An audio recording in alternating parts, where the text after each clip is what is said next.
You emptied my account and gave it to him? At least he knows how to secure this family's future. That money was for my future, and both of you knew. A strong daughter can rebuild. My balance is almost gone. But you planned this? You'll recover. This opportunity mattered more.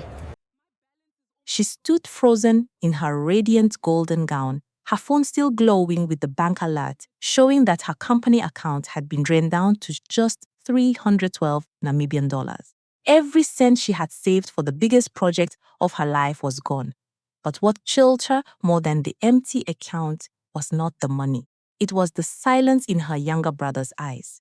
Mother, you took all my money and gave it to Tulaim, because at least he still knows how to build this family's future. Ndeshi Shilongo's words fell across the windswept rooftop of the Oryx Grand Windhoek, sharp as the rim of a crystal glass striking another.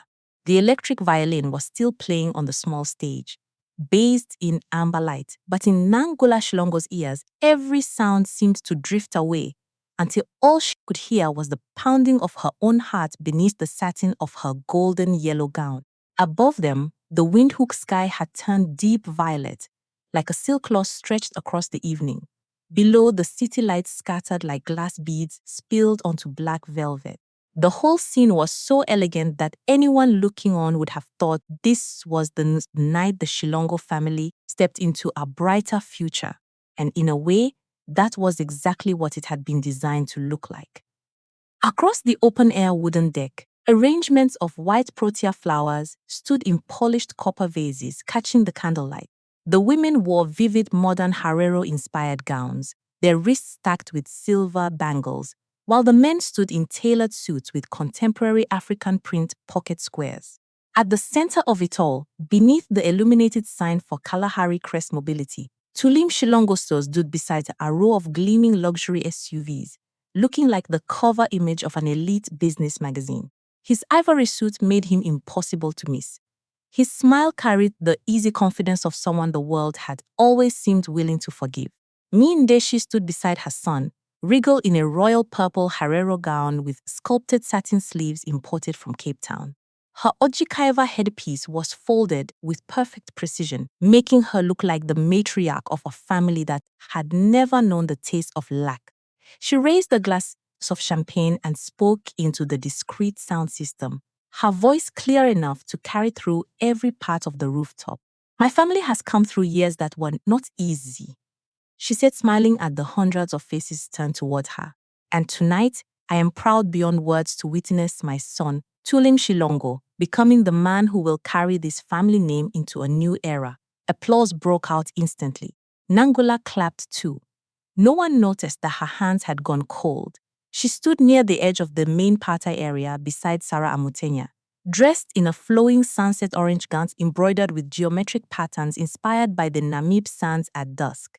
Copper jewelry circled her wrist and brushed lightly against her neck, making her stand out without ever asking for attention. She was beautiful in the way women are when they have built their lives through discipline rather than praise, sis. Her expression remained calm. Her posture remained straight. But Sarah, who knew her better than almost anyone else in that room, saw at once that this silence was not normal. "Are you all right?" Sarah asked, quietly glancing toward the stage. Nangula had just opened her mouth to answer when her phone vibrated in her hand. A banking alert. At first, she only glanced at it the way one glances at a routine supplier notification. Then her eyes stopped. Her calm face did not change immediately, but her pupils tightened. A second alert appeared almost instantly, this time from the internal finance system of Lumina Dune Atelier. The payment for technical equipment had been declined. Insufficient funds. Sarah leaned closer. "What is it?" Nangula opened the banking app with fingers that had suddenly lost all feeling. The screen lit up under candlelight and evening wind. The number there was small, precise, and crueler than any insult she had ever heard in her life.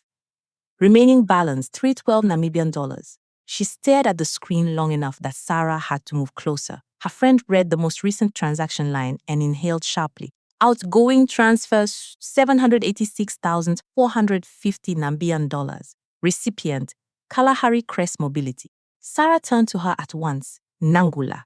But Nangula had already looked up. She did not cry. She did not shake. She did not make a sound.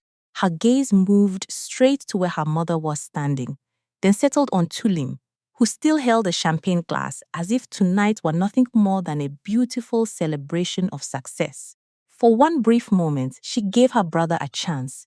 She waited for confusion to flash across his face, waited for him to look at her in disbelief, waited for him to shake his head and make it clear that he had no idea what had just happened. Tulim did nothing. He only avoided her eyes. And in that instant, something inside Nangula's chest broke without making a noise. She began walking across the white closed tables, through the perfume of expensive guests and the fading echoes of applause. Her copper heels struck the wooden floor steadily and cleanly, as though she were heading into an important business meeting. A few people turned to watch her. They did not understand why the most striking woman at the party suddenly looked so still that it was almost frightening. When Nangula stopped in front of her mother, Deshi looked at her with the faint irritation of a hostess interrupted in the middle of admiring her own triumph. "What is so important that you have to step in like this?" she asked in a low, sharp voice. Nangula lifted her phone and turned the screen toward her. "Explain this transaction to me." Deshi only glanced at it once. She was not surprised. She was not flustered. She set her champagne down on a nearby service table, smoothed the folds of her headpiece, and then said in a tone so calm that even the guests closest to them could hear, "Mother took all your money and gave it to Tulim, because at least he still knows how to build this family's future." The air around them changed immediately. The laughter from a nearby table died. A woman in an emerald dress froze with her fork halfway to her mouth.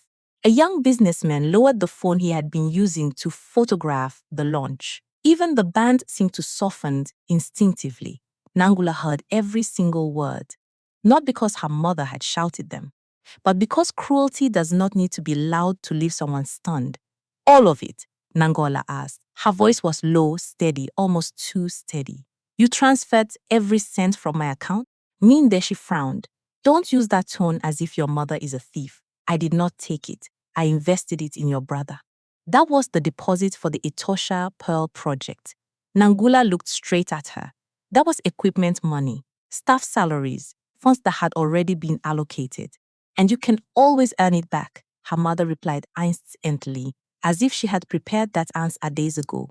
"You have a company, you have clients, you have brains. Tulim needs a real chance." Sarah stepped forward, but Nangula lifted one hand slightly and stopped her. Tulim finally spoke. "Sis, let me explain." Nangula turned and looked at him. Just one look. He went silent at once. The easy smile he had worn earlier was gone. There was discomfort in his eyes now, even a brief shadow of shame, but not the one thing Nangula needed to see. There was no refusal, no rejection of the money, no promise to send it back immediately. "You knew that money was mine," Nangula said. Tulim swallowed. "I was going to tell you later. Everything is already moving. Just give it a few months." "You knew." He said nothing. That was enough. The night wind moved through the clusters of protea flower and made the candle flames tremble. At the far end of the rooftop, the glowing company logo still shone like a mockery. Sarah stood beside Nangula without touching her, without stepping in, simply there in the quiet way true support often is. Deshi adjusted the pearl necklace at her throat and lowered her voice, though somehow it sounded even sharper. "Tonight is not the time for dramatics. There are very important people here. Behave like a grown woman, Nangula." Slowly, Nangula locked the screen of her phone. She did not cry. She did not beg. She did not shout for the entire hotel to hear that the elegantly dressed woman in purple standing before them had just drained her daughter's future to finance the stage set for the beloved son. She only said very softly, "I understand now." Then she stepped back. No one in that room knew exactly what that sentence had just closed. Maybe a party. Maybe a trust that had lasted for years. Maybe the old version of Nangula Shilongo, the woman who had always believed that if she worked harder, gave more, endured longer, her family would eventually see her worth. On the elegant rooftop of the Oryx Grand Windhoek, amid the clinking glasses, the wind, and the vivid clothing of the city's elite, Nangula stood with her back straight like a woman who had not broken at all. But only she knew that from the moment her brother lowered his eyes and her mother said those words before everyone, tonight was no longer Two Limbs' launch party. It had become the night she finally saw the truth of her family under the clearest light possible. And that truth was far less beautiful than she had once believed. Sunlight had already flooded through the floor-to-ceiling glass walls of Lumina Dune Atelier, turning the walnut floor into clean pale gold bands of light. The lighting samples mounted on the walls reflected shades of amber, burnt copper, and soft ivory, while in the center of the room, the scale model of Etosha Pearl rested on a slate gray table like a promise of a future that had almost been taken away. Everything in the studio was arranged with precision, modern elegance, and intention. Only the woman standing in the middle of it still carried the feeling of a night that had never really ended. Nangula Shilombo stepped into the office wearing a perfectly tailored cobalt blue suit, her hair tied back neatly, small copper earrings glinting at her ears, and caramel-colored heels striking the floor with controlled softness. If someone had not known what had happened the night before, they might have assumed she was arriving for a major presentation. Her back was still straight, her face was still composed. But that composure no longer had any softness in it. It looked like the surface of glass that had been put under too much pressure for too long. Sarah Amutenia was already seated in the small conference room at the back before Nangula arrived. On the table sat two open laptops, a printed bank statement, a folder containing the Desert Crown Development's contract, and a cup of black coffee gone half cold. Sarah wore a turmeric yellow dress with a white blazer, her braids pinned neatly at the back of her head. The moment she saw Nangula, she did not ask a single polite question. She simply pushed the bank statement across the table. "I called the bank at 7:02 this morning," Sarah said. They confirmed the transaction was fully valid under the account structure. Nangula pulled out a chair and sat down. "Valid in what sense?" "In the sense that your mother was still listed as a legacy co-holder on that savings account." Sarah tapped the highlighted line with the tip of her pen. "Single signature authority. No secondary approval required if the transfer was made in person with identification." Nangula looked down at the page. The amount, $7,086,450 Namibian dollars, sat there in cold hard print, not a system error, not a pending transaction, not a glitch that technology could apologize for in place of a human being. Just a choice. "I forgot to remove that access," Nangula said slowly, as though forcing herself to swallow each word. "Last year, when we were paying for the Olde family housing lot, I left it there because I thought there might be an emergency someday." Sarah did not look at her with blame. She looked at her the way a financial officer lays truth down exactly where it belongs. "You built excellent spending controls for the company. You just never built those same boundaries with your family." The room fell silent for a few seconds. Beyond the glass wall, one of the technicians was testing a lighting sensor in the prototype area. The faint click of a switch sounding and then fading. The professional life of Lumina Dune Atelier was still moving forward, as if its founder's private disaster had no right to interrupt a system that so many people were living from. Nangula leaned back in her chair, her eyes resting on the Etosha Pearl model through the clear partition. That project was not just a beautiful contract on paper. It was the first real door that could move her company into the top tier of high-end architectural lighting studios in Southern Africa. The money that had disappeared was not idle cash. It already had names, functions, dates, and responsibilities attached to every portion of it. "Has the supplier called?" she asked. Sarah nodded. "At 8:01. They said if the final payment is not received by 4 whole tennies this afternoon, the technical testing equipment order will be put on hold and the priority slot will go to another client in Johannesburg. Payroll? We have enough to keep basic operations alive for no more than 12 days if we freeze all non-essential costs." Sarah turned to the next page. "And that's assuming nothing else goes wrong, which I hate saying because something always does." Nangula said nothing. In her mind, the numbers had already begun assembling themselves into the architecture of collapses.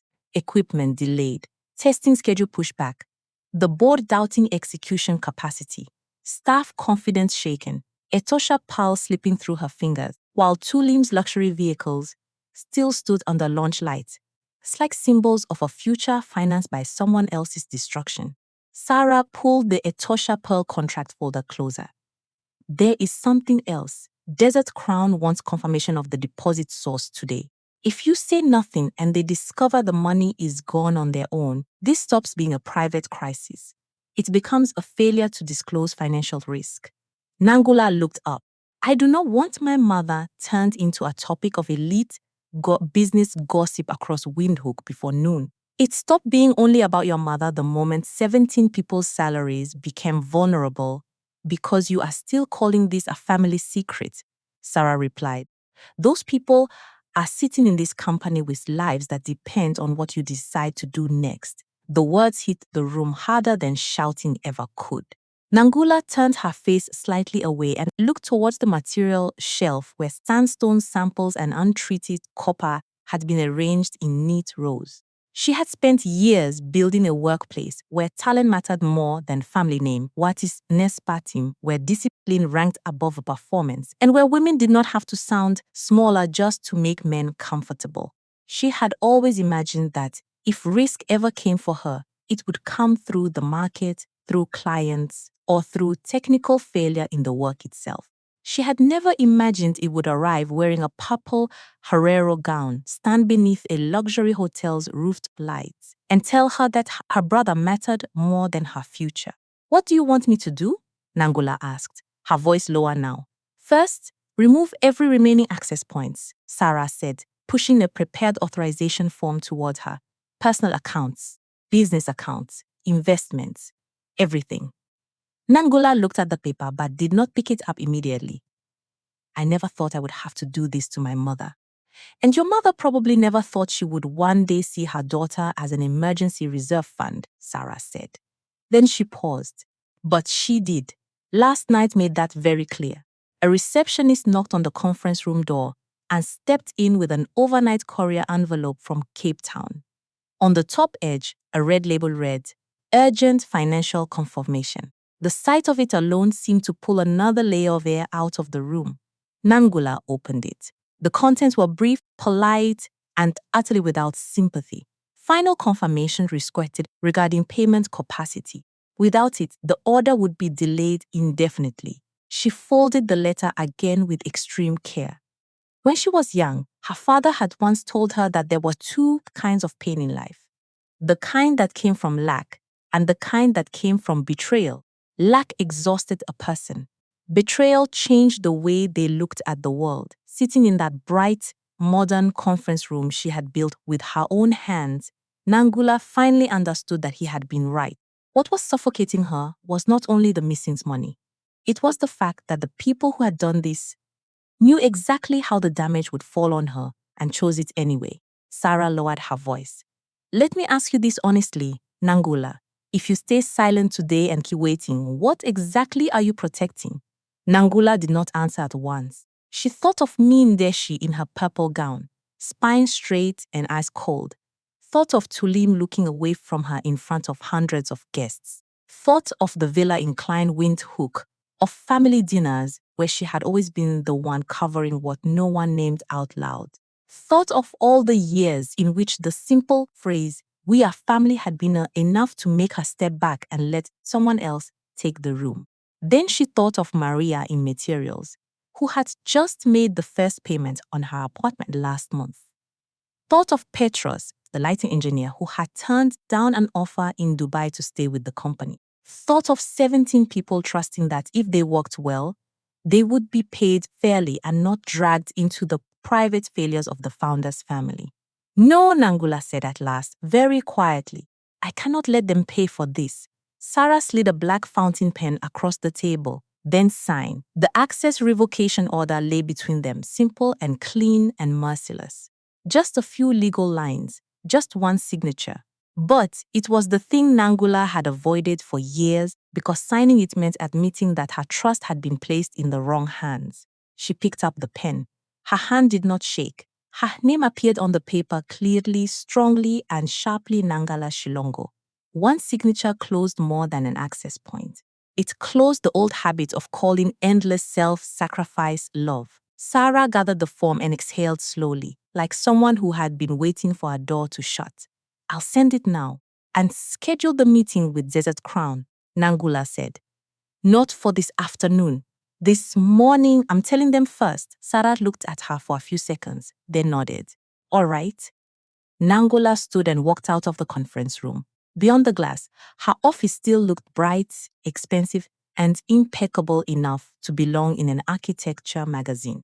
The people inside it were still working, still believing the day could be saved if the person at the top refused to collapse in front of them. She stopped at the main glass wall and looked at her reflection layered over the Etosha Pearl model.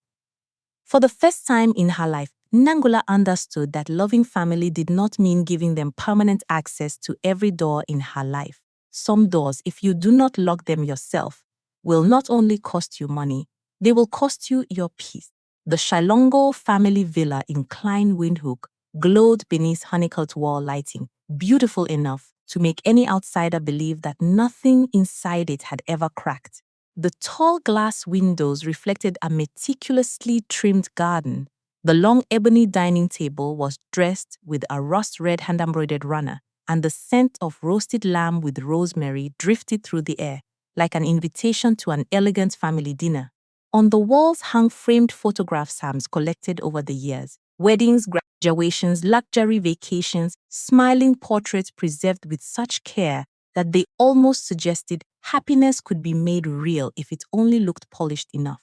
Mindeshi Shilongo had chosen exactly that setting for what she called a civil conversation to resolve things properly. She sat at the head of the table in an emerald green modern Herero gown, a strand of pearls resting at her throat, and a delicate gold bracelet on her wrist, a gift her late husband had bought in Cape Town years earlier. Every detail of her appearance was arranged with such precision that unless someone looked very closely, they would never notice her lips were held too tightly. To her right sat Tulims in a silk shirt, the color of dark wine, worn the way men wear clothing when they still want to look like they are in control. To her left sat Selma Kajivivi, his fiancée, in a sleek coral red dress, her spine straight and her eyes far calmer than Tulim would have liked. Nangula entered last. She wore a tailored ochre suit, her hair tied low at the nape of her neck, copper drop earrings catching the warm light. She carried no briefcase, no laptop, and none of the posture of someone who had come to argue. Yet that very calmness tightened the room more than anger would have. Some people enter a room with noise. Nangula entered carrying the weight of truth behind her. Mindeshi spoke first. "Thank you all for being on time," she said, her voice soft, controlled, and as polite as the opening of a Sunday meal. "I do not want family matters pushed further than necessary.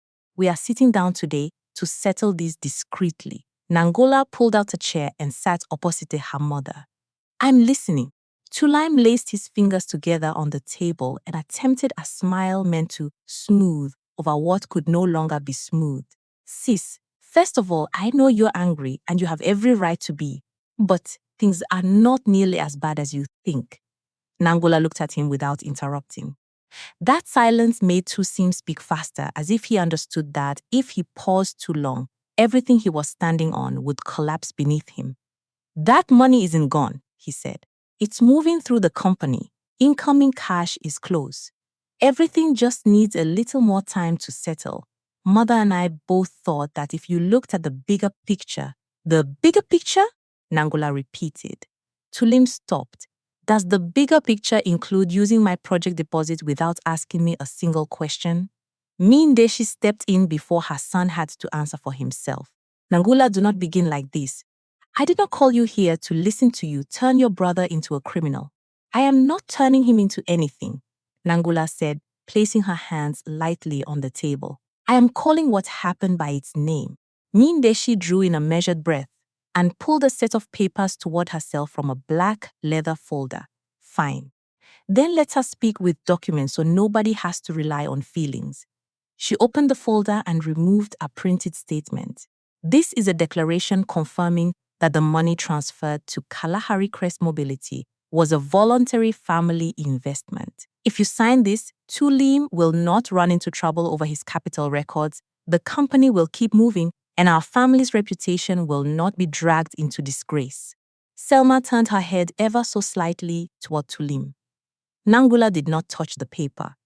You want me to sign something saying I gave him that money willingly? I want you to protect your family. Ndeshi replied at once. People out there do not care how complicated private matters may be. They care only whether the Shilongo family is collapsed in front of them. And what about my company? Nangula asked. What about my staff? What about my project? You can rebuild. Her mother said it so quickly that it sounded less like thought and more like instinct. But a man who is not lifted at the right moment may never hold his head high again. That sentence drew a subtle shift in several faces around the table. No one said a word. Yet the silence of bystanders often hurts more than public humiliation because it leaves everything exposed beneath the light with no attempt at cover. Nangula looked at her mother for a long time. Her face was still beautiful, still carefully made up, still a face that had once bent over her when she was sick as a child, still the hand that had led her into church on Sunday mornings. That was exactly why this moment hurt so much. If a stranger had stolen from her, she would only have been angry. But her mother had taken more than money. She had taken away the right to trust. Nangula turned back to Tulim. You knew the money was mine. Tulim swallowed. I was going to tell you after. Everything is already in motion. We just need a few months and then. You knew? He fell silent. That was enough. The wind moved through the open side of the villa, carrying in the faint scent of watered grass and jasmine from the garden. Somewhere beyond the dining room, the automatic misting system switched on, its quiet hiss marking the pauses between heartbeats. Nangula looked back at her mother. Then tell me this. Did you know exactly what that money had already been assigned for? Ndeshi met her gaze without flinching. Yes, for a Tosha pearl, for the lighting systems, for staff salaries. Yes, and you transferred it anyway. Ndeshi lifted her chin. Because I also know that you will not die from having to build again. But Tulim is standing at the edge of something that could define the rest of his life, or expose it, Nangula said. Tulim exhaled sharply. This is exactly what I mean. You always do this. You always speak as if everything that isn't your way of working is automatically reckless. Nangula's voice did not rise. Then show me the contract.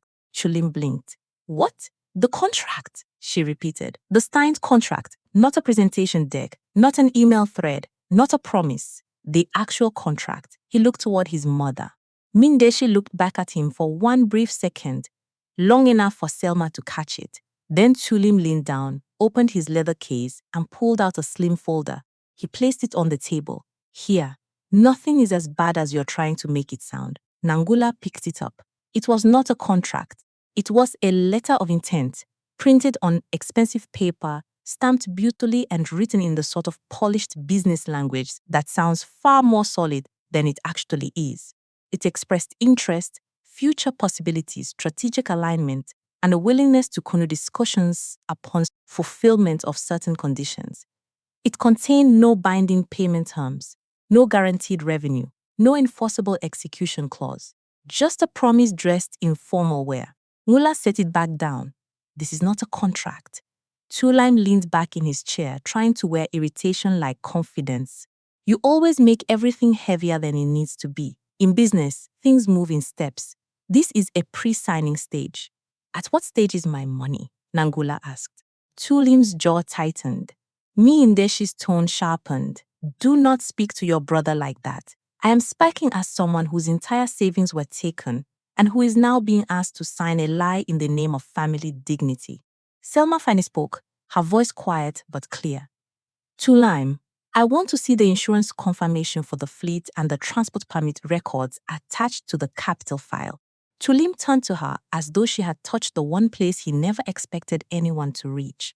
Selma, this is family business. No, Selma said. If you are introducing me as the woman who is supposed to enter this family and stand beside this business, then it concerns me too. Me Ndeshi stepped in with a strained smile. My dear, this will be resolved. Don't make it more complicated than it is. Selma kept her eyes on Tulaim. I'm asking a very simple question. Do you have complete documentation? Tulin did not answer immediately. His hand tightened around the edge of the case. The smooth confidence he had won on the hotel rooftop was gone. In the atmosphere of his family home, under warm lights, and before people who had known him long before he ever owned a luxury belt, the polished image of the young entrepreneur was beginning to show its frayed seams. I will not sign, Nangula said. Me Ndeshi looked up sharply. What did you say? I will not sign anything declaring that transfer voluntary, Nangula replied. Not for reputation. Not for the engagement. Not for what you call Tulim's future as a man. You are being selfish, Nangula. Ndeshi's voice no longer pretended at softness. You have always been like this. Everything must happen by your rules, your timing, your principles. You have never learned that in a family, the stronger child must sometimes lift the weaker one first. The weaker one, Nangula repeated. Or the one you keep choosing? That question stopped the room cold. Ndeshi stood up at once. Her pearls shifted at her throat. You are jealous of your brother. Nangula rose too, but much more slowly. I am not jealous of his success. Her eyes moved from her mother to Tulim, then rested on the papers in front of him. I am asking whether the success you are all trying so hard to protect is even real. Selma reached for the folder again. Tulaim, let me see the full file. His reaction came faster than thought. He grabbed the documents back, pulled them toward himself, and snapped the case shut with a sharp click. No one spoke for 2 heartbeats. That was enough, because there are moments when no confession is needed. The way a person clutches a file can tell the truth faster than any sentence. Nangula picked up her bag. If you still see me as your daughter, mother, then from this day forward, do not ask me to protect a lie simply because it is well-dressed and standing in a beautiful room. She turned away. Behind her, the lights in the villa still glowed warmly. The table was still elegant, and the smiling family portraits still watched from the walls. But in that room, something had happened that no one had the strength to pretend they had not seen. Suspicion had entered the house, and this time it had no intention of leaving quietly. At exactly 10:16 a.m., the conference room on the 12th floor of Desert Crown Developments shone like an enormous mirror facing the Windhoek skyline.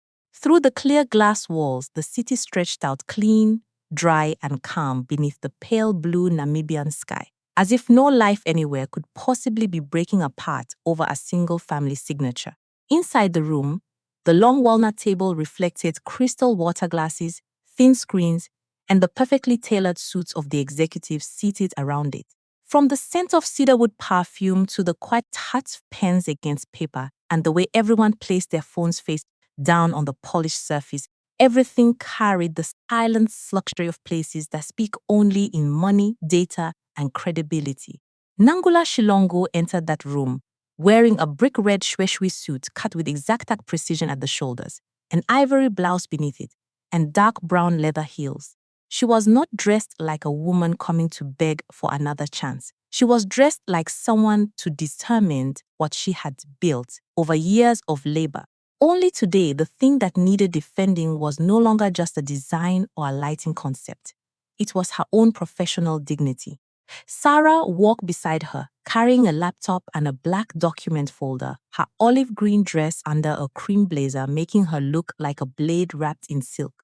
At the head of the table, Kaveko Tora Uirab was already seated. His charcoal gray suit was simple enough to be elegant, his rust-colored pocket square placed exactly where it needed to be, without a single excess detail. Kavi had the kind of presence some men have when they never need to raise their voices. Yet everyone around them instinctively straightens their posture when he looks their way. Beside him sat 3 members of the Etosha Pearl Project Board, a Namibian finance director with a silver pen aligned parallel to the edge of his notebook, an operation consultant from Cape Town in a navy suit, and a branding director in a modern champagne-colored dress.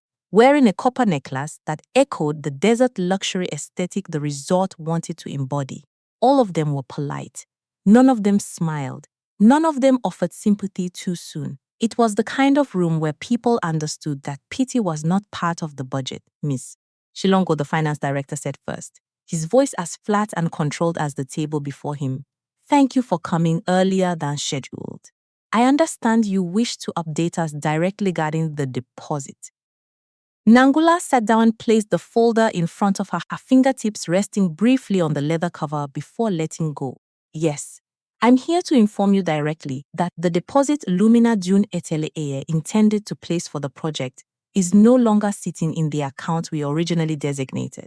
The room tightened very slightly, not in the way of someone dropping an object, more like a shift in pressure after a sentence lands exactly where everyone knows the risk is greatest. The operations consultant looked up. No longer in the account meaning what, exactly? Nangula did not look at Sarah. She did not look down at the screen in search of gentler language. The funds were transferred out by a legacy family co-holder whose access I failed to remove in time. That was a failure within my personal control. I am not here to excuse that failure. The branding director leaned forward a little. Are you describing a personal boundary failure or a business governance failure? At first, it was personal, Nangula answered. But because I allowed it to touch funds already allocated for this project, it became a business risk. I accept responsibility for that. Sarah opened a short presentation on the screen. There was no emotional pleading in it, no attempt to soften the story. Only a timeline, the account structure, the flow of funds, the equipment payment schedule, and the proposed recovery plan. The way the two women stood before the board made the situation even clearer. They had not come to ask for a moral exception. They had come to prove that transparency still existed even after the money was gone. The finance director turned a few pages. What concerns us is not only that the money was moved. What concerns us is whether your system is stable enough to continue managing a project at this scale. The question was not rude, but it was sharp. Nangula took in a short breath. She remembered the night before her mother's voice on the rooftop, the false declaration she had been asked to sign. She also remembered the 17 employees waiting back at the studio, the people not present in this room but still being judged alongside her, whether they knew it or not. That is a fair question, she said, and if I were in your position, I would ask it too. For the first time since the meeting began, Kavi lifted his eyes to look directly at her. His gaze held no rescue, only the expectation of seeing how straight she could stand under pressure. Nangula opened the folder in front of her. I cannot change the fact that I left an old access point in place for too long, but I can establish two things clearly. First, this risk did not come from the core operating ability of Lumina June Atelier. It came from a personal failure in boundary management. Second, we now have a path to execute this project without relying on the original capital structure. Sarah moved to the next slide. First, Nangula said, her voice steady and deliberate, we propose dividing the launch phase into 3 operational layers instead of one fully capitalized rollout. Layer 1 will focus on surveying, modeling, and basic lighting simulations using short-term, leased equipment from 2 technical partners in Windhoek and Swakopmund. Second, Sarah continued, the design fee structure can be reconfigured into milestone-based payments tied to verified deliverables, reducing the burden on upfront working capital. Third, Nangula said, all personal and business accounts connected to the company have already been fully restructured as of this morning. There is no longer a single family access point touching company funds. The operations consultant leaned back in his chair. It sounds intelligent on paper, but what we are actually assessing is human durability. When pressure comes, can the person at the top keep CCs from being pulled back into personal chaos? Some questions are not meant to gather information. They are meant to measure how much spine the other person still has left. Nangula looked directly at him. I was not disciplined enough before, that is true. But because the consequences have now fully arrived, I no longer have the illusion that I can keep a company safe while confusing filial loyalty with governance responsibility. The room fell silent. No one challenged her. No one nodded. There was only that expensive kind of silence that happens when people who have had countless presentations suddenly hear a sentence that is too honest to ignore. The branding director tapped one finger lightly against the rim of her glass. If we give you more time to resubmit a detailed financial recovery plan, how quickly can you demonstrate operational viability? 48 hours, Nangula answered. Sarah turned her head sharply toward her. Clearly that number had not been settled in advance, but she did not correct it. She simply opened her laptop wider, like someone who understood that once a promise is spoken in the right room, it forces the speaker to become large enough to carry it. That is very tight, the finance director said. Yes, Nangula replied, but Etosha Pal is not a project built for people who respond slowly. A corner of Kavi's mouth almost moved. Not quite a smile, just the smallest sign that he had heard what he wanted to hear. Not a victim asking to be spared, but a professional still holding on to her backbone in the middle of collapse. Finally, Kavi spoke. To be clear, he said, his voice low, controlled, and entirely free of personal sentiment. I am not asking this board to overlook risk simply because we admire Lumina Dune Atelier's design language. We do not invest in tragedy. We invest in capability. But I also will not agree to let a family boundary failure automatically erase the technical value this team has demonstrated over the last 18 months. He paused. Mrs. Shilongo will submit a revised financial recovery plan, a new control structure, and an amended implementation sequences within 48 hours. At that point, the board will evaluate her with data, not rumor. The atmosphere in the room shifted just enough for Nangula to understand that she had not been pushed out of the game, not saved, but not eliminated. The meeting ended as briefly as it had begun. No one stood to shake her hand in consolation. No one said, "We understand your situation." The people at Desert Crown did not operate that way. They preserved another person's dignity by refusing to turn them into an object of pity. When she stepped into the glass hallway outside, Sarah exhaled hard for the first time all morning. 48 hours? Nangula looked down at the plaza far below, where luxury cars move beneath the sun like miniature models. If I said 7 days, they would hear delay. If I said 48 hours, at least they would hear that I'm still leading. Sarah shook her head slightly, but her eyes softened. You really do have a talent for doing impossible things as if they were ordinary. A few seconds later, Kavi came out behind them. He stood far enough away not to intrude, but not so far as to feel cold. I cannot protect you from the consequences of your family, he said. Nangula turned to face him. But I will protect your right to be judged by your competence. Then he left without waiting for thanks. Nangula remained standing in the bright hallway, letting those words settle inside her. They were not sweet, not comforting, not a promise of any miracle. And that was precisely why they mattered. For the first time since the night her money disappeared, she felt that there was still a piece of ground beneath her, solid enough to stand on. Not because anyone felt sorry for her, not because her family name could still rescue anything, but because in a room full of people who only believed in outcomes, someone had looked at her and said, "Bring us the facts, and we will look straight at your ability." For now, that was enough to keep walking. And for the first time in days, that felt like enough. The vehicle lot of Kalahari Crest Mobility, on the edge of Windhoek's new commercial district, blazed beneath the afternoon suns like a giant advertisement for modern success. The black steel and smoked glass canopy cast long shadows across concrete, polished enough to reflect the tips of expensive shoes. On either side stood rows of black, silver, and navy SUVs, buffed so thoroughly they mirrored the pale Namibian sky above. The company's metallic logo still hung prominently over the front reception area, where the scent of new leather, dark roast coffee, and expensive cologne merged into the atmosphere Tulaim Shilongo loved to call the smell of class. That afternoon, he wore a perfectly fitted navy suit, a silk tie in smoky gray, and the oversized watch that had made so many young businessmen in the city look at him a little longer than necessary.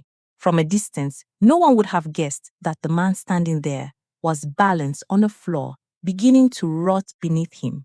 he still carried the appearance of someone in control. Only now, that appearance was working much harder than it used to.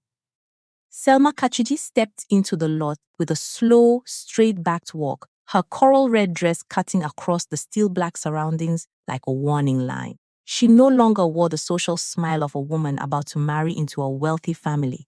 In her hands was a slim file. Behind her came Mi Ndeshi Shilongo in a luxurious gold-toned ensemble, her headpiece perfectly folded as always, though the ease that had once defined her expression was gone. She was not here to admire her son's company.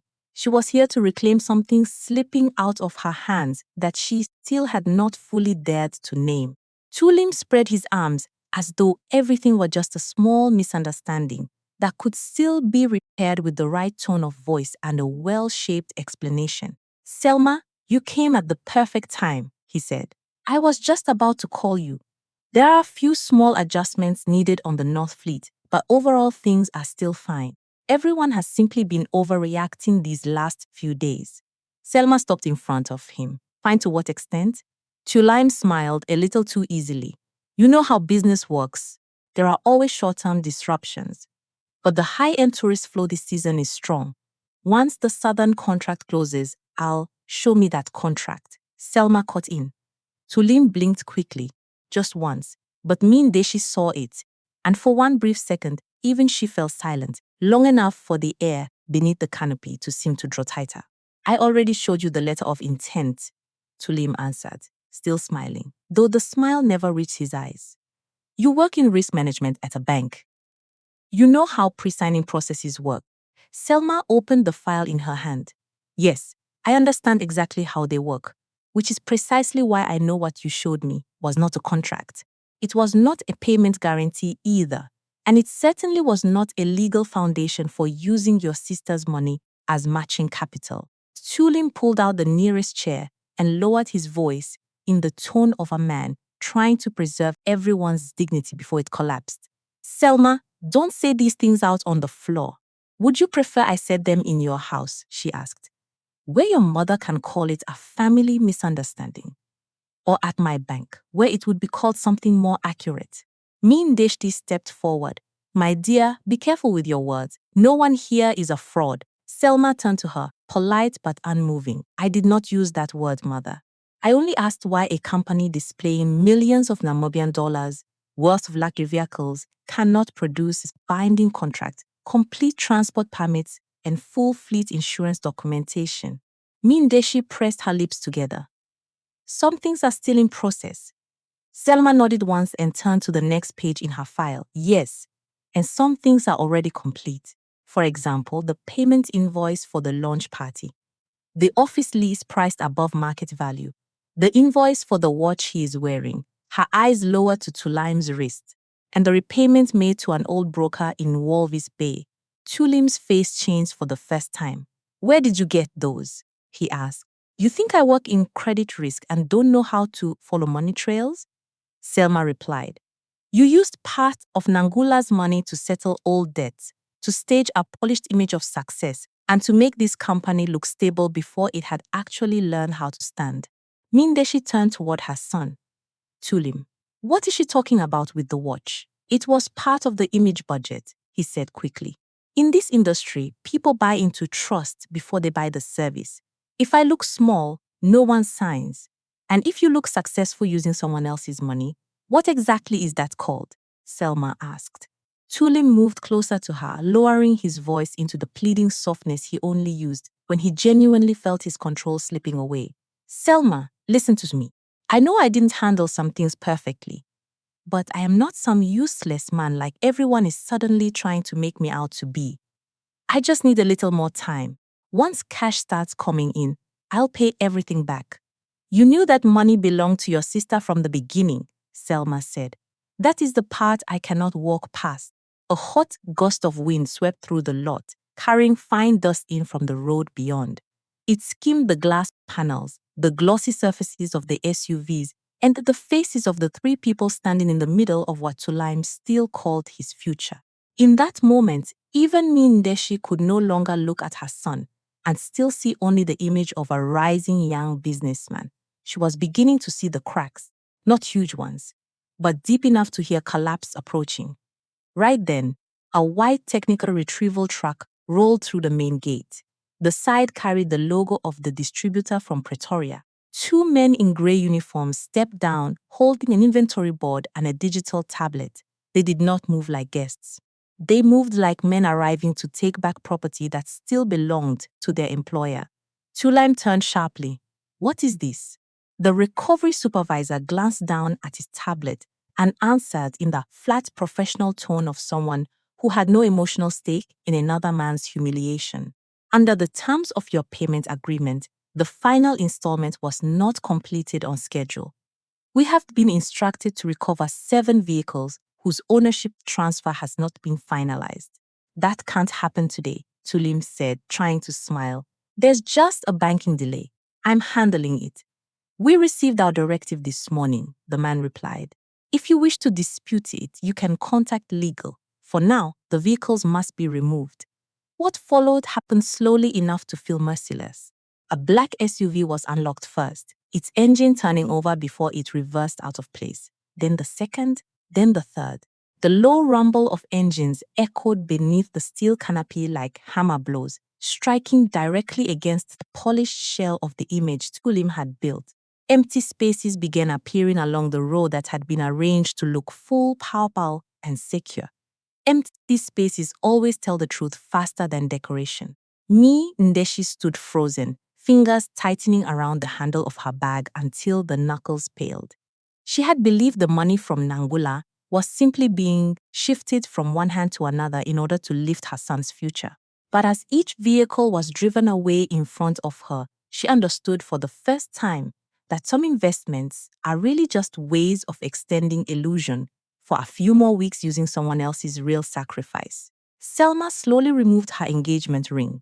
There was no fury in the gesture, no theatrical anger.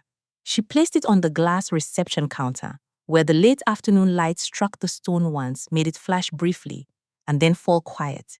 I could stand beside a man who is failing, she said, but I cannot build a life with a man who uses love, family, and the appearance of success to conceal a lie that was planned.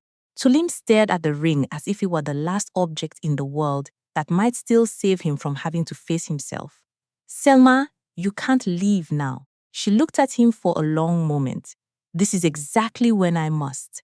Then she turned and walked out of the lot, her coral red dress moving through the fading sunlight like a full stop written in dignity. Ndeshi did not call after her, nor did she rush to shield her son. She only stood there among the widening gaps in the vehicle line, among the transfer forms and retreating engines, and for the first time understood that the cost of favoritism was no longer just an abstract moral lesson. It had become a visible thing, one vehicle at a time. Driven away right in front of her, the testing studio of Lumina Dune Atelier had already been lit for hours, even though the Windhoek sun had only just risen high enough to pour a pale layer of gold across the floor-to-ceiling glass walls. Inside, the space carried the kind of luxury that belongs to people who truly understand their craft. Scaled mock-ups of high-end guest rooms built to exact proportions, slabs of Namibian sandstone arranged in precise color gradients, cables coiled neatly like thread on a perfectly tailored garment, and a smart lighting system running programmed warm-to-cool transitions across the ceiling, like the breathing rhythm of a building not yet complete. Everything was modern, refined, and disciplined. Only the atmosphere had grown heavy in a way no beautiful light could conceal. Nangula stood at the center of the studio in a burnt orange jumpsuit with the sleeves folded neatly to her wrists, her hair tied low, and her face almost bare of makeup. She did not look like a woman who had just survived a family storm. She looked like someone who no longer had the luxury of falling apart. Sarah stood beside the central control table in a deep blue dress and cream blazer, a tablet in one hand and a financial report file in the other. Across from them, the 17 employees of Lumina Dune Atelier had gathered in a natural half-circle around the main testing area. Lighting engineers, modeling specialists, material staff, installation technicians, and operations coordinators. Their dark blue uniforms with African pattern trim made them look like a team with identity and self-respect, not people waiting to hear whether their next paycheck had just vanished. Before speaking, Nangula looked at each face in turn. Some were trying to hold their professional calm. Some had guessed something was wrong from the urgent calls the night before. Some did not yet know enough, but understood that Sarah would never summon the entire team at the start of the day for a minor scheduling change. No one spoke. They waited for her. "Thank you all for coming in early," Nangula began, her voice low, clear, and entirely steady. "I am going to be brief, direct, and honest enough that none of you will hear news about your own company from outside before hearing it from us." The air in the studio tightened. "Lumina Dune Atelier is seeing a serious financial crisis," she continued. "The working capital allocated for the first phase of the Etosha Pearl project was transferred out of the account because of a hypscaler in my personal boundary management. Let me be very clear. This is not the fault of anyone in this room. It is the consequence of a decision I should have handled a long time ago and did not handle early enough." No one whispered, no one interrupted. That silence made the truth heavier because every person in that room was listening not only with professional ears, but with rent, school fees, electricity bills, and everyday plans that had no room for a sudden collapse from the place where they had put their trust. Sarah stepped forward and projected a financial summary onto the screen beside the lighting model. There were no family names, no dramatic private details, only numbers, cash flow, the number of days left for basic operating stability, payroll milestones, and equipment status. It was the way Sarah protected Nangula's dignity. She refused to turn personal pain into performance. She placed the truth exactly where it belonged. "With the company in its current state," Sarah said, "we have enough funds to maintain only minimal operations for a very limited period. Not enough to keep pretending things are normal, and certainly not enough if we act as though this will somehow disappear on its own." A young technician named Imene tightened her grip on the notebook in her hand. At the back of the group, Petras, the lead on outdoor light simulation, stood with folded arms, his eyes fixed on the Etosha Pearl model on the central table. Maria from Materials pressed her lips together, but kept her chin high, like someone who had already decided that if the truth was bad, she would rather hear it clearly. Nangula continued, "I could have chosen the easier route. I could have hidden this for a few more days and explained only after things got worse. I did not do that. Because if a company expects integrity from its staff, the person leading it has no right to begin with concealment." The sentence cut through the studio cleanly. She did not say she was hurt. She did not say she had been betrayed. She did not explain what her family had done. She simply returned the story to its proper center, responsibility. "I'm going to give you 3 options," Nangula said. "Option 1. If any of you want to leave to protect your income, your professional record, or your personal plans, I will sign recommendation letters today. No one here should feel ashamed of that choice. Option 2. If you stay, salaries will be prioritized according to the restructured cash flow stages, and leadership, meaning Sarah and me, will temporarily take no salary at all. Option 3. We keep the team together, cut every non-essential cost, move part of the testing phase to short-term equipment leasing, and fight to keep Etosha Pearl with technical credibility rather than the appearance of stability." A few expressions changed when she said the word fight. Not because it sounded dramatic, but because it was honest. Imin was the first to speak, her voice small but clear. "If I leave now, would that make it easier for the company to survive?" Nangula did not answer with comfort. "Yes, but it would also cost us a good person during the stage where we need precision the most." Imin nodded and said nothing else. Petros spoke next. "The spectrum testing units and the thermal sensors. If we can't purchase the Cape Town package yet, can we lease in sections?" Sadra answered this time, "Possibly, but it would cost more per day and take more coordination." Petras looked at Nangula. "The technical college on the east side has an older simulation set, but it still works. I taught workshops there 2 seasons ago. If I call them, they may let us use it by the hour for a few days. It won't be pretty, but it will run."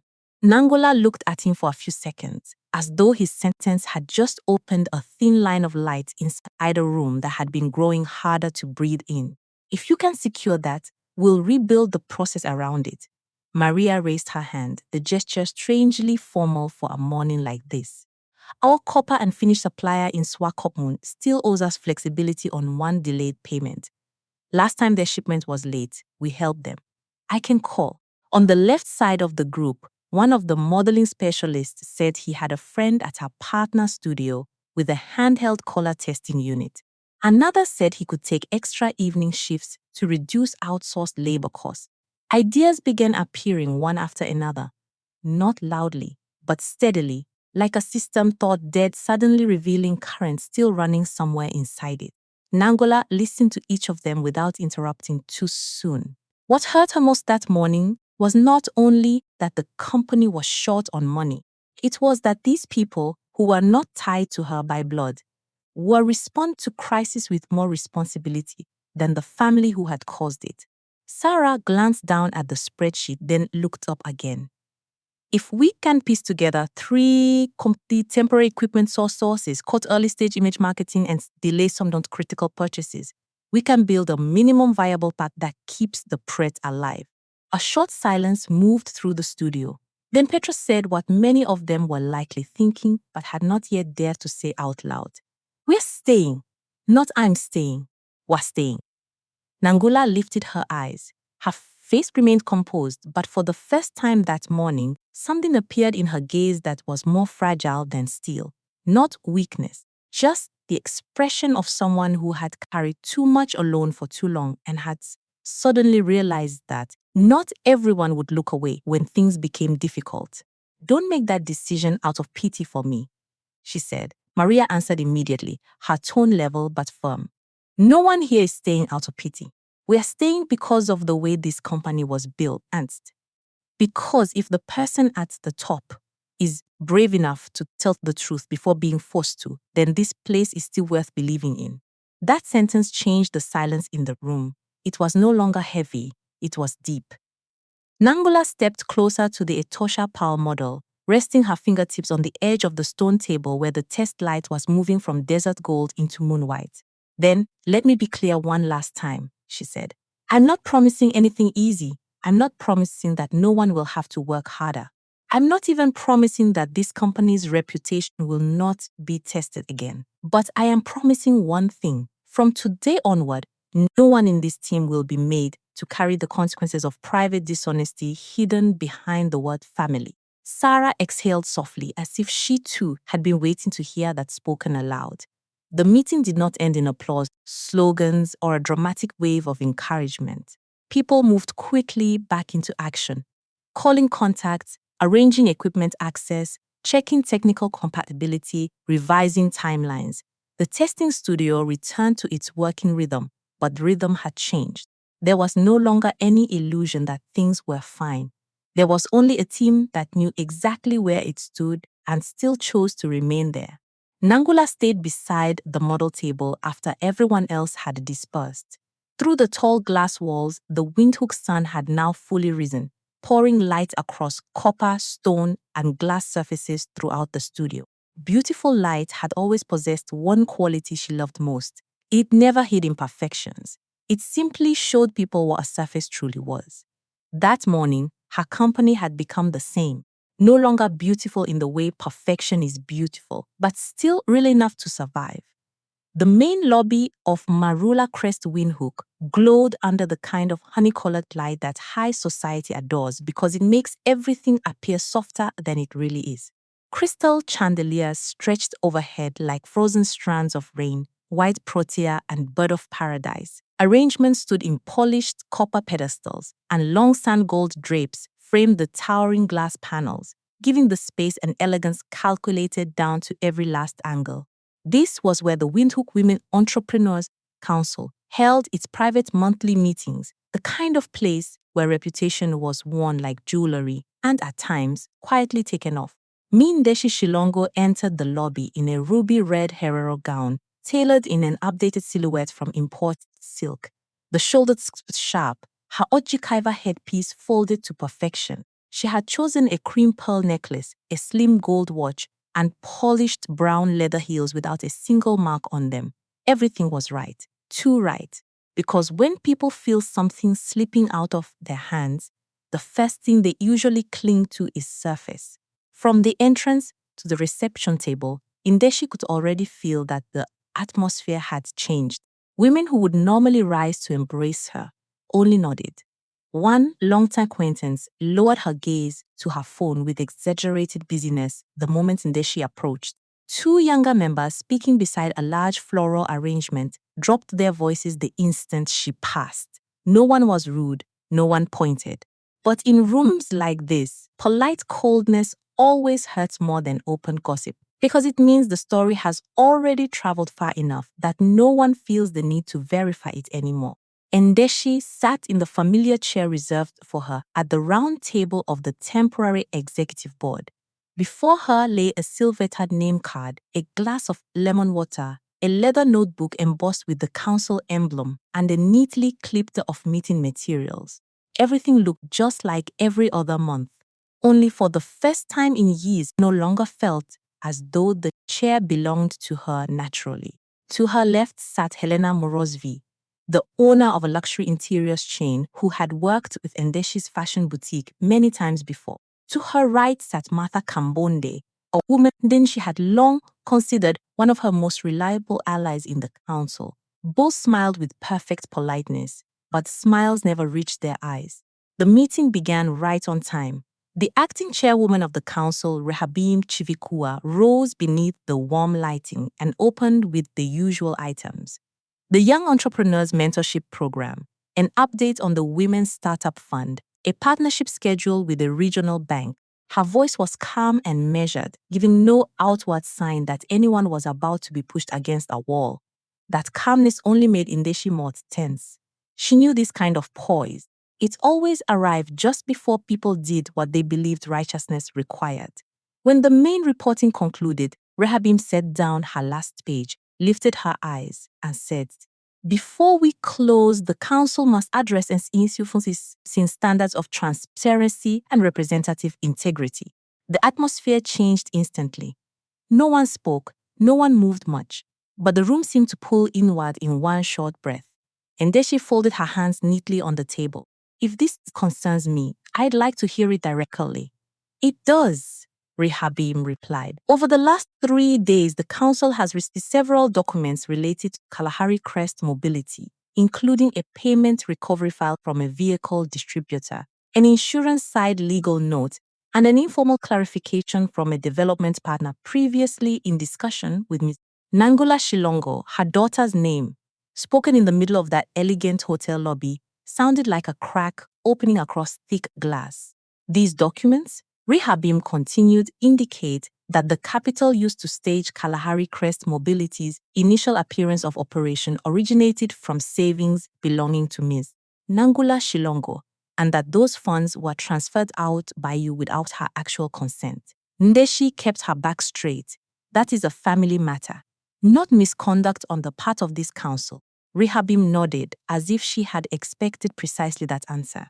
Correct. The council has no authority to adjudicate private family property disputes, but the council does have a responsibility to examine whether one of its executive members, someone who publicly advocates financial transparency and the advancement of women in business causes, has personally used legacy access to drain and redirect them into her son's company in order to create an appearance of success that had not yet been substantiated.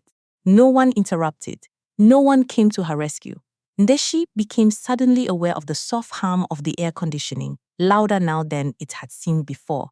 Somewhere in the distance, a staff member quietly set down a tray of teacups, the china making a thin, delicate sound. The world did not pause just because someone had been pulled into the light. "I did not do it out of greed," Ndeshi said, her voice lower but still controlled. "I only wanted my son to have one final real chance to stand up. Nangula has talent, a company client, she can rebuild." Tulin was standing at the edge between success and being extinguished. As a mother, I could not just watch. As soon as she finished, Helena Morozvi turned toward her and studied her for a long moment before speaking. "The issue is not that you wanted to save your son, Ndeshi," Helena said. "The issue is that you used your daughter's future as padding beneath your son's feet, and then called it maternal love."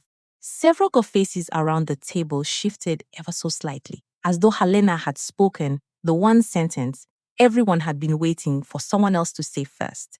Martha set down her teacup.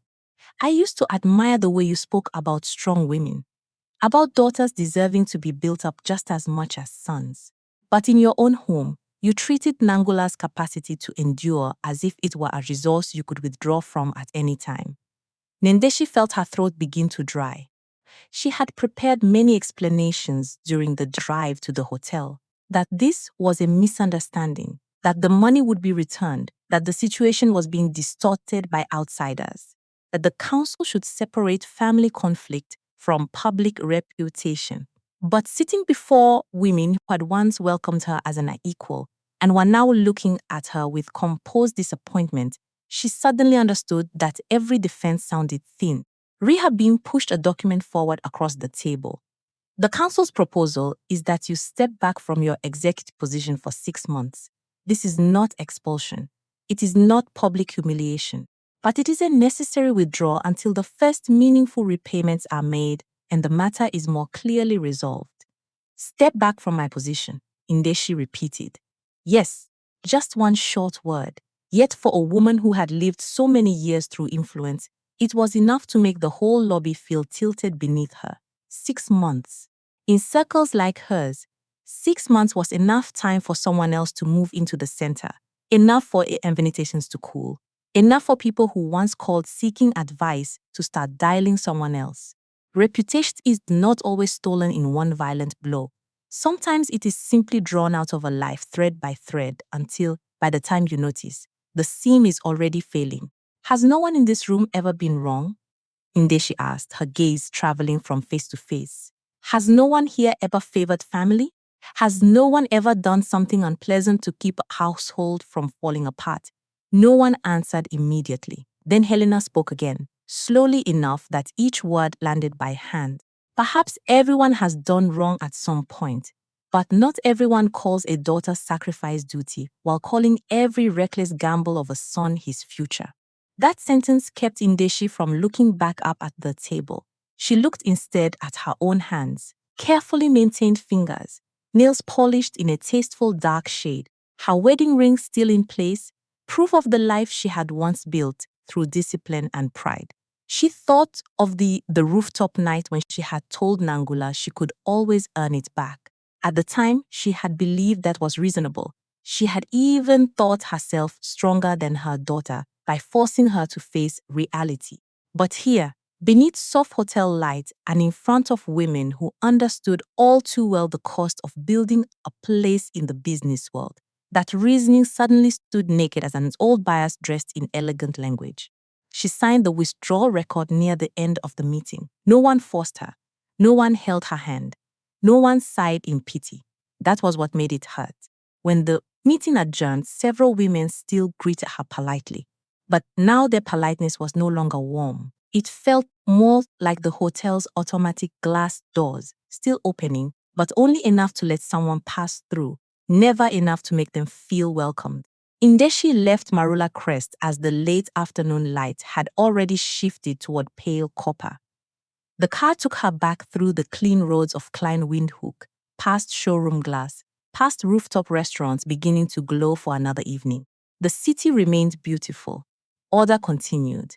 Nothing in the outside world announced that a woman had just lost a large part of what she had always tried hardest to keep. When she reached home, she stepped into the quiet living room where family photographs lined the cream-colored wall. Tulim in graduation robes, Tulim beside his first car, Tulim smiling at his company lunch. And somewhere in the edge of nearly every picture, there was Nangula. Slightly farther back, holding invoices, adjusting flowers, arranging a table, or simply being present in the way people are when they exist to keep disorder from spilling into view. Ndeshi stood in front of that wall for a long time. For the first time, she did not see a successful family. She saw evidence. She walked over to the low wooden cabinets beside the staircase, opened the black velvet drawer, and took out the necklace she treasured most, a gift from her husband in the year her first boutique had finally become profitable. For years, she had never once imagined having it valued for sale, not because of the money, but because of what it meant, because of what it symbolized, that some parts of her life were still intact. She placed the necklace inside a brown leather valuation case. The movement was slow, very slow, but not hesitant. That evening, Ndeshi finally began to understand what Nangula had understood much earlier. Families do not collapse only because of missing money. They collapse when one child is loved through indulgence, while another is loved through endless demand. And the cruelest part is when the person doing it has always believed she was being fair. The presentation gallery for the Etosha Pearl project glowed like a piece of sky built from discipline and precision. The space occupied an upper floor of a design center in Windhoek, where honey-colored sandstone walls, slim copper frames, and vast glass panels had been combined in a style of restrained luxury. The ceiling was kept dark so the lighting system could be experienced in full, while the matte stone floor reflected the moving pools of light just enough to make the room feel like a fragment of desert night drawn into a modern structure.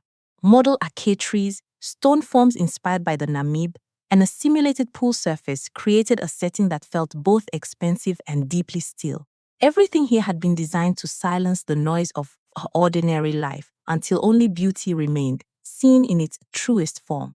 Nangula Shilongo stood at the front of the presentation space in a long golden yellow gown, the shoulders sharply cut, the fabric falling in a line both fluid and strong like the last sweep of sunlight across sand. Fine geometric embroidery in copper thread traced the waist and cuffs, giving her a look that was wholly modern yet unmistakably Namibian.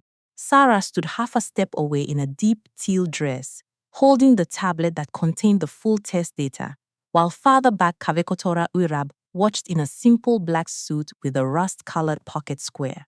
None of the three looked dressed for a final plea. They looked like people who understood the value they brought into a room and had no need of pity to make it shine brighter. The guests took their seats.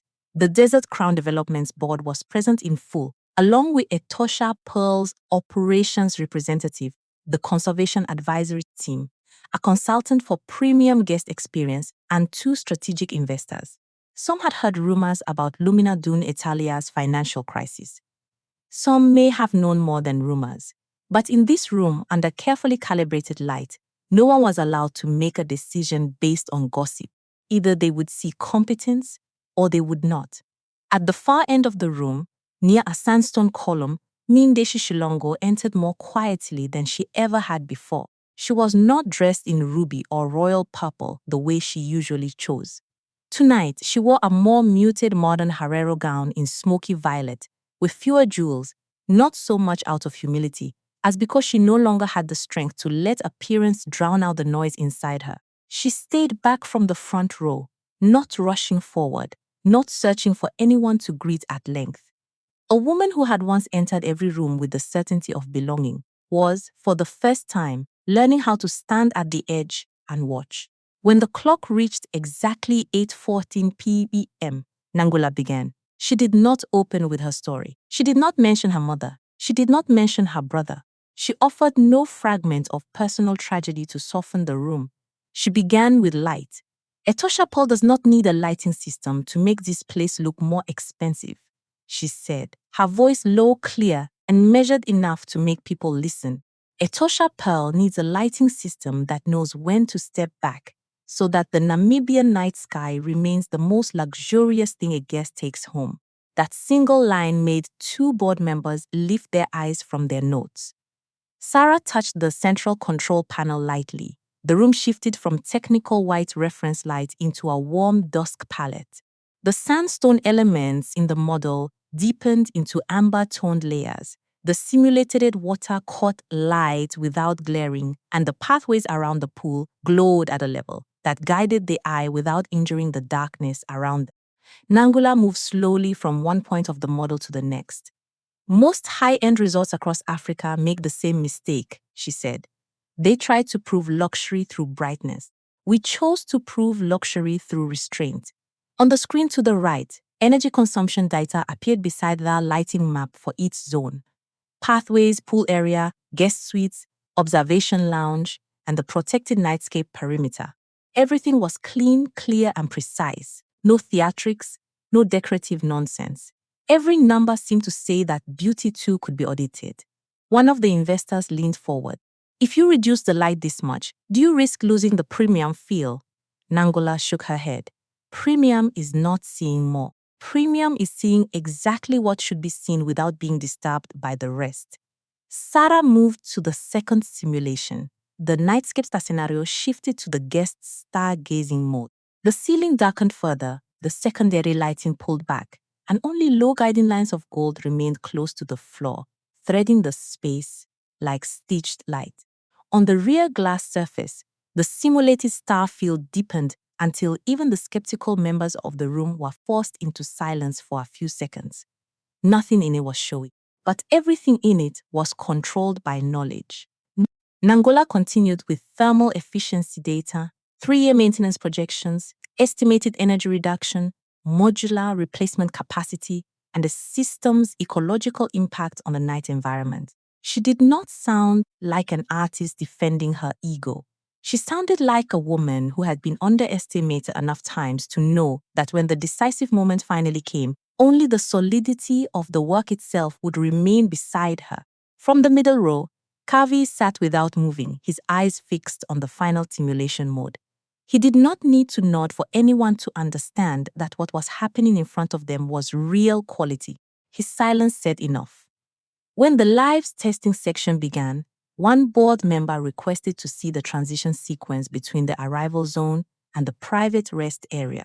It was a segment many firms had mishandled by trying too hard to impress. Sarah glanced quickly at Nangula. Both women understood that this was the point that could determine the emotional verdict of the room. Nangula gave a single nod. The light shifted. From the warm, welcoming arrival space into the softer, more secluded resting area, the gradient moved so smoothly that the human eye barely caught the change as a change at all. One only felt the body being invited into a quieter state, no harsh cut, no glare, no technical showmanship reaching for easy praise. Only an experience built by someone who truly understood how human beings step into darkness without fear. The branding director slowly stared down her pen. This is the first proposal I've seen that makes darkness part of the luxury rather than something to be driven away. Nangula gave the faintest smile. Darkness has never been the problem. The problem is that people refuse to learn how to design for it. That answer drew a few small laughs. For the first time, the atmosphere in the room eased, not because of sympathy, but because respect had begun to take form. The discussions continued for nearly half an hour. Every question about cost, maintenance, phased implementation, and financial controls was answered with a clarity that left no gaps. When the conversation turned to the revised payment structure, Sarah presented the multi-layered control system, the approval milestones, and the absolute separation now a stream banished between personal accounts and business funds. No one in the room brought up the earlier failure in a condemning tone. By now, the way Lumina June Natalia had stood in that room had already shown that they understood exactly what they had come through and that they had no intention of returning there. At last, the board asked for a few minutes to deliberate privately. The room settled into silence. Sarah exhaled slowly, as though for the first time in many days, she was allowing her lungs to work beyond survival. Kavi stepped closer to Nangula and stood at an angle, looking at the night mode lighting still flowing over the model. "You didn't give them anything to pity," he said quietly. Nangula kept her eyes forward. "I didn't have time to ask for it." One corner of Kavi's mouth lifted slightly. "Good." At the far end of the room, Ndesh remained seated still beside the sandstone column. She watched her daughter standing inside light she had designed herself, and for the first time saw something she had refused to see for years. Nangula was not strong because life had been kind to her. Nangula was strong because everything she had ever earned had been built through labor, discipline, and countless silent acts of endurance no one had ever counted as sacrifice. When the board returned, the finance director spoke first. Desert Crown Development has decided to approve Lumina Dune Atelier for the first implementation phase of Etosha Pearl under the revised stage model and the updated financial control structure. No one applauded immediately. The sentence was too large to be met with instant sound. Nangula stood still. Sarah closed her eyes for one brief second. Kavi gave the smallest nod, as if acknowledging a fact rather than awarding a gift. The director continued, "This is not a decision based on personal hardship. It is a decision based on the quality of the proposal, technical capability, and the way your team responded onto crisis through transparency." That was the sentence that made Nangula's chest tighten, because that was what she had fought to preserve from the beginning. Not a chance, but the right to be judged fairly. At the far end of the room, Ndeshi raised a hand toward her mouth, then lowered it again. She did not step forward. She did not intrude upon her daughter's moment. She did not try to take even a fraction of the light that now belonged to Nangula. She only stood there, fingers brushing the edge of her headpiece, like a woman finally understanding that there are victories she has no right to touch after once trying to drag them down. As people began to rise, offering measured congratulations and collecting their papers, the Etosha Pearl lighting model continued to flow softly over stone, water, and shadow. The space was so beautiful it was almost invisible, and that was Nangula's greatest victory of all. She had not won because anyone felt sorry for her. She had won because her work was too clear, too disciplined, and too undeniable to be dismissed any longer. The courtyard of Lumina Dune Atelier was washed in the soft amber light of Nangla Shilongo's own design. The kind of light too restrained to be called theatrical, yet far too deliberate to feel like a makeshift evening after disaster. Low strips of honey-color illumination ran along the stone pathways. The sandstone wall at the far end was bathed in a thin glaze of golden light, and the long mopane dining table at the center had been set with white protea arrangements, rust-red linen napkins, and matte copper cutlery. Everything looked luxurious in the way things do when those who arrange them have learned the discipline of restraint after finally understanding the cost of display. Evening wind moved through ornamental grasses and across the shallow water feature near the terrace, carrying the scents of warm wood, dry earth, and food freshly served. This was not a celebration dinner. It was an evening that marked something more complicated. The moment the people left standing had learned how to sit at one table without pretending the fractures between them had disappeared. Nangula stood at the head of the table in a long cobalt blue dress, cut clean at the waist with the cuffs embroidered in fine copper thread. She was not dressed like a woman returning from victory, eager to prove that she had won. She was dressed like someone who had finally learned that dignity did not need to raise its voice to be seen. Sarah sat to her left in a simpler turmeric-colored dress than usual, though for the first time in weeks her eyes had softened from their blade-like sharpness.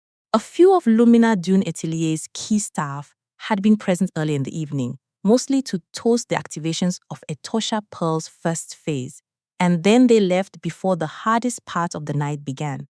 The hardest part entered the courtyard more slowly than everything else. Ndeshi Shilongo appeared at the gate holding a brown leather case. She wore a pale cream and gray, modern Herero gown, without the heavy jewelry that had once been inseparable from her image. Her headpiece folded neatly, but without the elaborate flourishes she would once have chosen. She still carried the disciplined composure of a woman long accustomed to being watched by the public. But tonight that neatness no longer felt performative. It looked more like the last piece of order she still knew how to hold for herself. Beside her came Tulim Shilongo in a simple dark blue shirt and black trousers, no tailored suit, no oversized watch, none of the signals of the young entrepreneur who used to walk as though the world owed him time to succeed. He looked more his age now and more tired. No one stood to embrace anyone. Nangula simply nodded. "Welcome, mother. Welcome to Lime." They took their seats. At the center of the table, the low amber light softened their features, but not enough to hide any truth. The clink of cutlery was quiet. The wind was louder than their greetings. In a family like the Shilongos, where major conversations had always been wrapped in luxury and good manners. The restraint of this evening made the truth feel even harder to avoid. Ndeshi spoke first. She placed the leather case on the table. Inside are the documents for the necklace sale, the cash released from the boutique's last shipment, and the valuation papers for my vehicle. This is the first installment. Nangula looked at the case but did not open it immediately. How much? For 482,000 Namibian dollars. Her voice lowered slightly as she said the number. It is not enough, but it is a beginning. I will continue. Sarah said nothing. She remained still, but her eyes had already audited the entire gesture in the way trained financial instincts never fully turn off. Ndeshi lifted her gaze to her daughter. I did not bring it to bargain for forgiveness. I brought it because I owe you, and because for too many years, I called everything you did duty until I forgot it had a cost. Nangula listened without interrupting. She had waited far too long for words like these. Now that they had finally come, they did not feel like triumph. They sounded more like the slow opening of an old door whose hinges had resisted for years. Tulim placed another envelope on the table, his hand hesitating before releasing it. This is my new employment contract, he said. Corporate Logistics hired me as a trainee operations manager, not as an executive, not as a founder, just an employee with a salary. He gave the faintest smile after the word employee, as though he was still learning how to say it without resentment. I signed a repayment agreement. Part of my salary will go directly into the account, settling my debt to you.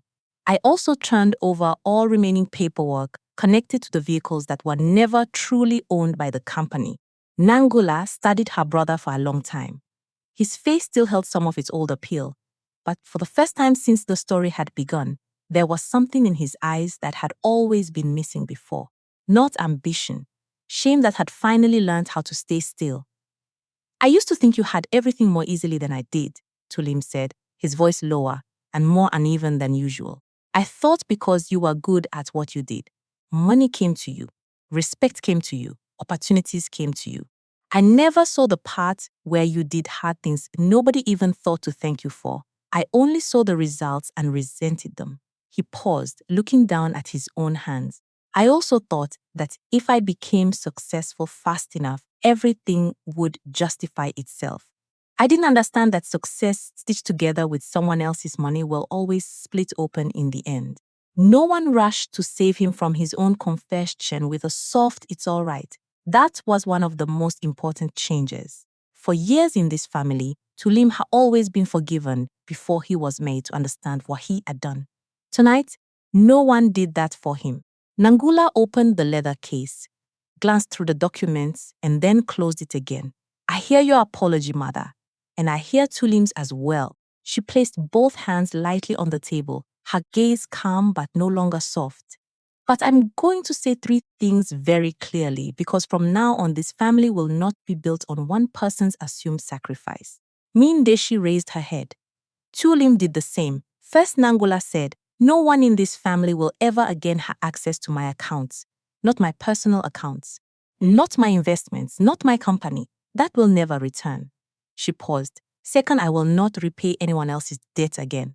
If someone in this family truly needs support, we will speak through a clear plan with clear numbers and clear expectations of repayment. No one gets to use love as a reason to take another person's labor. The wind stirred the candle flames inside their glass cylinders. Third, she continued, family dinners will no longer be used to pressure me into saving someone, signing something, or remaining silent for the sake of appearances. If this family is going to survive, it will survive through truth, not performance. Ndeshi closed her eyes for one very short second, then opened them. I accept that. The sentence was small, but clean. No but. No, you must also understand. No, I only did it because just acceptance. Tulim nodded after his mother, though more slowly. I accept it too. At the far end of the table, Sarah leaned back in her chair for the first time that evening. Not because her caution had disappeared, but because once boundaries had been spoken clearly, the person who had lived too long in protection mode could finally breathe a little differently. Dinner continued after that. No one tried to turn it into an emotional reunion. The roasted lamb was still served, the red wine was still poured, and the cutlery still moved in quiet rhythm. But underneath those ordinary gestures was a family learning how to sit together without demanding that one person serve as the structure beneath everyone else. Later, after the last of the staff had gone, and Sarah had wished them good night and gone back inside, Ndeshi rose, holding a bag lighter than the one she had arrived with. Tulim carried his new employment contract, as though it weighed more than every suit he had ever worn. Both of them left Lumina Dune Atelier slowly, and neither turned back to ask for one more layer of softness. Nangula remained alone in the courtyard. The strips of amber light she had designed still ran steadily along the path, holding stone, wood, and low greenery in a glow that did not hide cracks but simply revealed them exactly as they were. She looked toward the sandstone wall at the far end, where a few fine fractures still remained from a delivery mishap the previous year. They had never made the wall collapse. They had only required the builder to strengthen what was weak instead of pretending the weakness did not exist. Her family was the same. They would not return to the old version of themselves. They should not. But for the first time in many years, what remained between them was no longer endurance decorated as virtue. It was a truth that was costly, uncomfortable, and undeniable, but strong enough to serve as the beginning of any healing worth having. Nangala lifted her eyes once more to the lighting hymn she had made and let out a quiet breath. She had once believed that loving family meant catching them before every fall. Now, she understood that sometimes loving them properly meant stepping back far enough for them to learn how to stand on their own. And for the first time, that peace did not make her feel guilty. This story reminds us of a very deep lesson. Love within a family, if it is not guided by boundaries and responsibility, can easily turn into injustice disguised as sacrifice. In many families, some people are constantly forgiven simply because they are seen as weaker, while the stronger one is expected to endure, to carry the burden, to be the understanding one, and to keep giving forever. But every form of endurance has its limit, and any kindness that is not placed where it belongs can become a blade that turns back and wounds the very person who has given the most. What I keep thinking about most after this story is this. Being a devoted child does not mean accepting exploitation. Loving your family is a beautiful thing, but love does not mean staying silent in the face of wrongdoing. Forgiveness also does not mean opening the door again for others to walk in and ruin your life one more time.